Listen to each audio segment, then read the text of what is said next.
রাজিম বিসমিল্লাহির রহমানির রহিম। আলহামদুলিল্লাহ আলহামদুলিল্লাহ আলহামদুলিল্লাহ। মহান আল্লাহর কাছে অবনত মস্তকে শুকরিয়া আদায় করছি, যার অশেষ রহমতে আমরা ফেসিবাদ মুক্ত একটি দেশ পেয়েছি। আমরা পেয়েছি দ্বিতীয় স্বাধীনতা।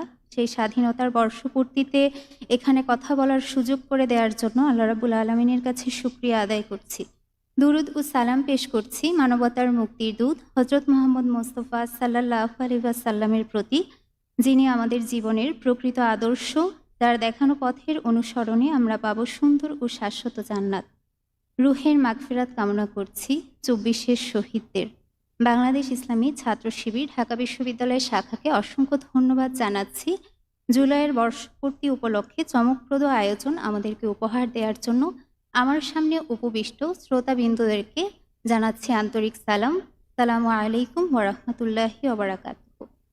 আজকের এই দিনে আমি শ্রদ্ধা ভরে স্মরণ করছি, দোয়া করছি ২৪-এর শহীদদের, আহতদের স্মরণ করছি, আন্দোলনের ভিত গড়ে দেয়া প্রত্যেক সংগ্রামী যোদ্ধাদেরকে শ্রদ্ধা ভরে স্মরণ করছি।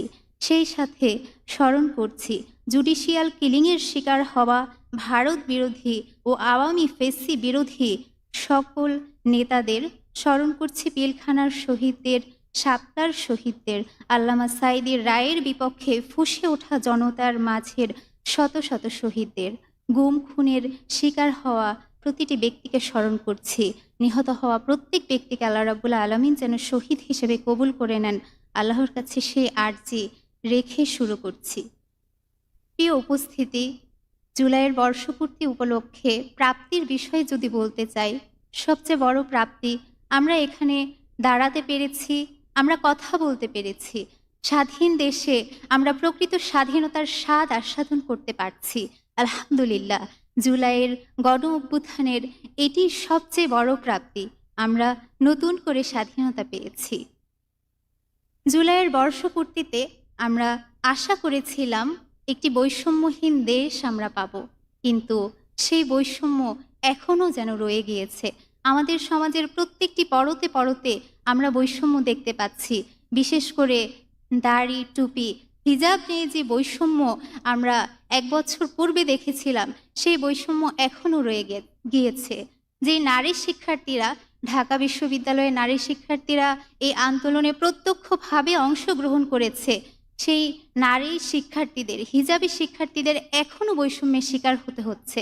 অত্যন্ত দুঃখের সাথে বলা যাচ্ছে, আমরা যখন গবেষণা কার্যক্রমে অংশগ্রহণ করতে যাচ্ছি ঢাকা বিশ্ববিদ্যালয়ে, সেখানেও আমাদেরকে পিছিয়ে দেয়া হচ্ছে আমরা হিজাব পরি সে কারণে, অথচ আমাদের টপ রেজাল্ট আছে, সব ধরনের যোগ্যতাই আছে। এটি অত্যন্ত দুঃখজনক। যে বৈষম্যকে নিরসনের জন্য এই আন্দোলনের ভিত গড়ে উঠেছিল, সেই বৈষম্য এখনও দূরীভূত হয়নি। আমরা আশা করেছিলাম মববাজি, ট্যাগিং, বিভাজনের রাজনীতি বন্ধ হবে, কিন্তু এই বিষয়গুলো আমরা এখনও লক্ষ্য করতে পারছি। ধর্মকে নিয়ে ট্যাগিং, বিভাজনের রাজনীতি, জুলাইয়ের ক্রেডিট নেওয়া, প্রত্যেকটা বিষয় আমরা অনেক বেশি দেখতে পাচ্ছি।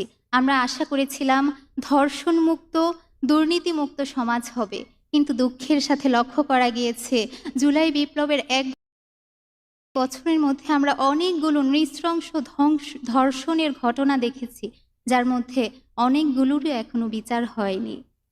আমরা আশা করেছিলাম যে বাংলাদেশের যে আন্দোলনে নারীরা প্রত্যক্ষভাবে অংশগ্রহণ করেছে, প্রত্যেকটা সেক্টরের নারীরা অংশগ্রহণ করেছে, সেই নারীদের নিরাপত্তা নিশ্চিত হবে, কিন্তু দুঃখজনক হলেও সত্য, নারীদের নিরাপত্তা এখনও নিশ্চিত হয়নি।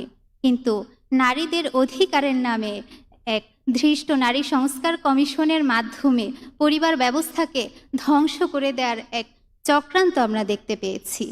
আমরা আশা করেছিলাম ধর্ম নিয়ে কটূক্তি, অনুভূতিতে আঘাত বন্ধ হবে, কিন্তু জঙ্গিবাদের নাটক এখনও চলমান। আমরা আশা করেছিলাম গণহত্যাকারী এবং তাদের দোসরদের বিচার হবে, কিন্তু ১ বছর পেরিয়ে যাওয়ার পরেও আমরা গণহত্যাকারীদের বিচার দেখতে পাইনি। এই দেশের শৃঙ্খলা, শিক্ষা ব্যবস্থা, সংস্কৃতিকে যারা ধ্বংস করে দিয়েছে, তাদের আমরা দেখতে পাচ্ছি বহাল তবিয়তে বুক ফুলিয়ে ঘুরে বেড়াচ্ছে, যা অত্যন্ত দুঃখজনক। আমরা আশা করেছিলাম শহীদ পরিবারের দায়িত্ব গ্রহণ করা হবে, আহতদের পুনর্বাসন করা হবে। কিন্তু এখনও আহতদের সুচিকিৎসা নিশ্চিত হয়নি। এখনও ৬ জন অশনাক্ত শহীদের লাশ মর্গে পড়ে রয়েছে। আমরা আশা করেছিলাম ভিন্ন দেশের নয়, বরঞ্চ বাংলাদেশের স্বার্থ প্রাধান্য পাবে।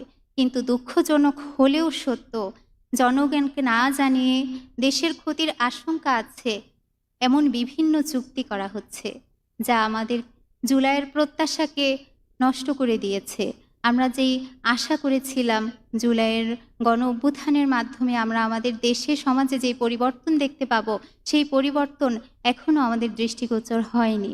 সেই পরিবর্তন আমরা এখনও দেখতে পাচ্ছি না, যা আমাদেরকে আশাহত করছে। এ পর্যায়ে দাঁড়িয়ে আমি কিছু দাবি উত্থাপন করতে চাচ্ছি।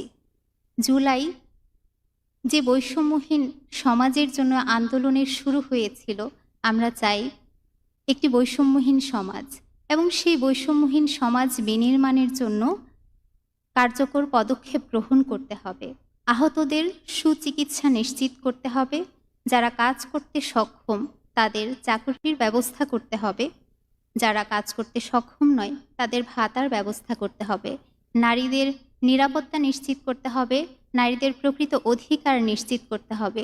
কতিপয় নারীবাদীদের দৃষ্টিতে নয়, বরঞ্চ আপামর নারীদের দৃষ্টিতে দেখে নারীদের সমস্যাগুলো চিহ্নিত করতে হবে এবং সে অনুযায়ী সমাধান দিতে পারতে হবে।